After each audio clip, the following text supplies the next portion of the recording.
All right, so you know how much I love digging into your suggestions, and this time you've sent in some really interesting stuff on Paulo Freire.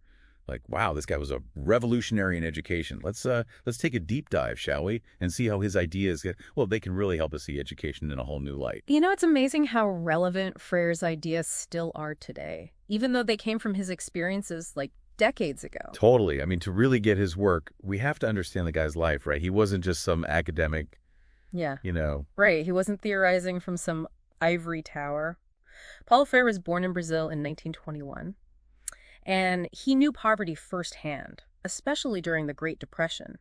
These experiences really shaped his belief in education as like this powerful tool for social change, a way to empower those who are marginalized. So he saw how poverty limited access to education Mm, and thought education could break that cycle. exactly. And that's what led him to critique what he called banking education. Janking education. Yeah, that's that traditional model where teachers just deposit knowledge into these passive students. Instead of encouraging them to, like, think critically or question the world around them. Right. Freire thought this banking approach really hindered true learning Yeah. and prevented people from reaching their full potential. Instead of, really understanding things. Yeah. And to prove his point, Freire actually taught 300 rural workers to read and write Wow. in just 45 days. That's incredible. He wasn't just talking the talk. He was out there walking the walk. So how did his alternative approach differ from that traditional model? What's this critical pedagogy all about? Well, critical pedagogy emphasizes dialogue, where teachers and students learn from each other. It's about encouraging students to think critically about information instead of just passively absorbing it. So it's about questioning assumptions, understanding power structures, and ultimately empowering students to become agents of change. You got it. Interesting. So this is at the core of his most famous work, Pedagogy of the Oppressed. That's the one. All right, that title alone is pretty thought-provoking. What are the key takeaways from that book? Well, it's a powerful look at how education can either reinforce or challenge oppressive systems.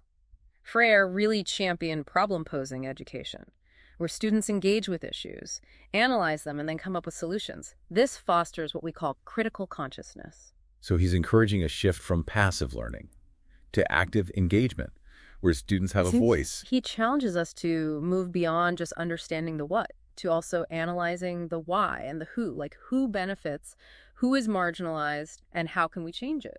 This is making me rethink my own education. Really? Yeah. Like he's shining a light on those power dynamics that are often hidden in plain sight.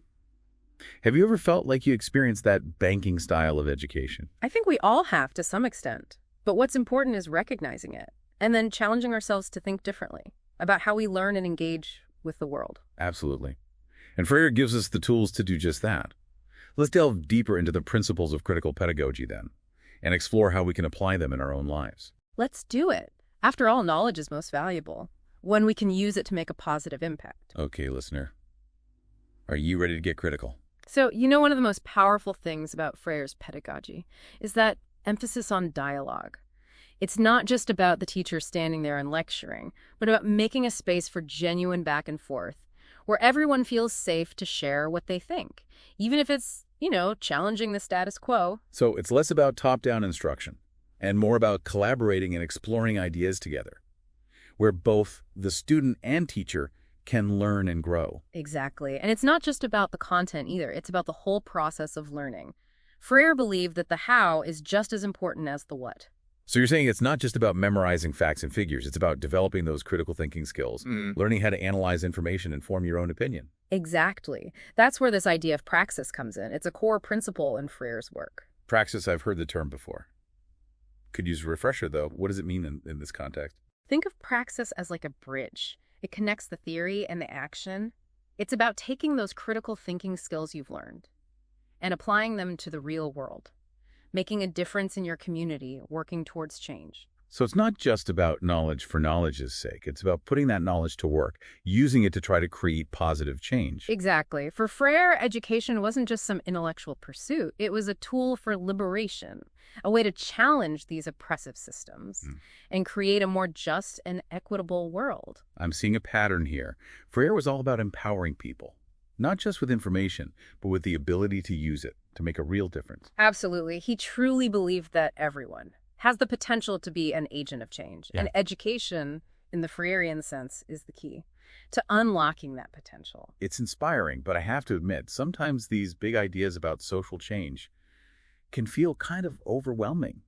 Where do you even begin to put these principles into action? That's a great question, and Freire actually addressed that. He said change starts with small, everyday actions, right within our own spheres of influence. So instead of waiting for some grand revolution, we can make a difference right now, in our own communities, even in our own lives. Exactly. It's about understanding that those everyday acts of resistance, even those small choices we make, they can have a ripple effect. So even small acts of challenging injustice, speaking up for what you believe in, making ethical choices in our lives, can contribute to a more just and compassionate world. Absolutely.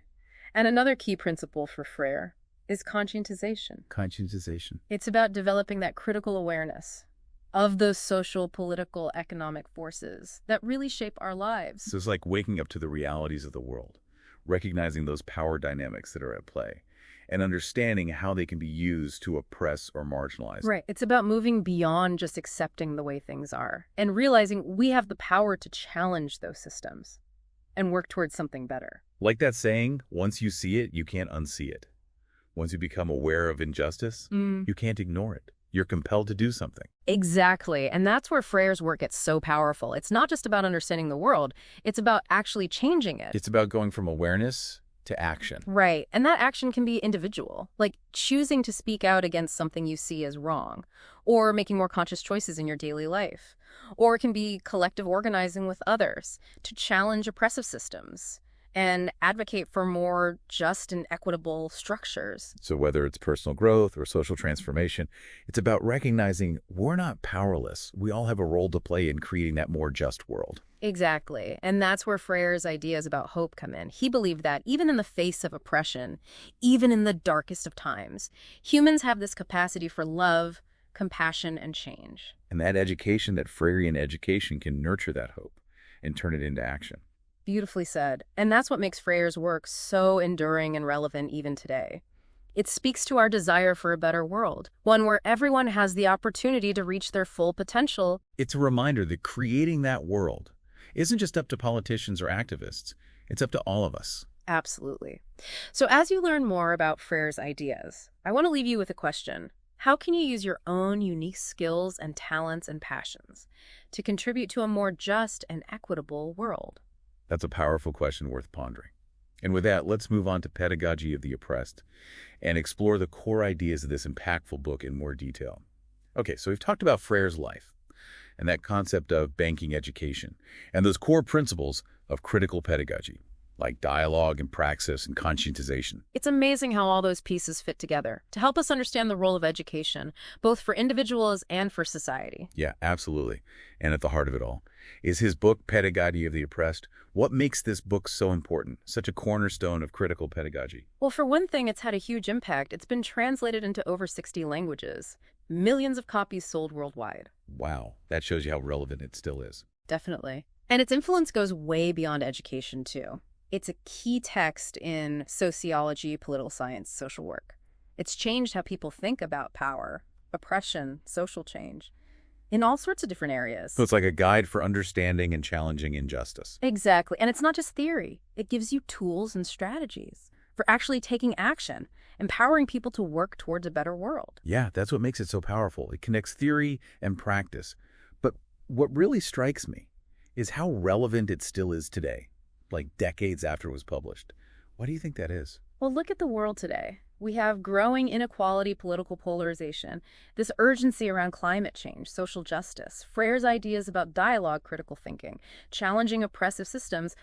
They seem more relevant than ever. They do. It's like he saw this coming. His work feels like an antidote to all the division and apathy we see. Right. He reminds us that we're not powerless in the face of these challenges. We can analyze our situation, question the status quo, and take action to shape our own destinies and the destiny of our communities. That's so empowering. It's like a call to action, to become active in creating the world we want. Exactly. And it starts with education, with that critical awareness, that willingness to question, challenge, and act.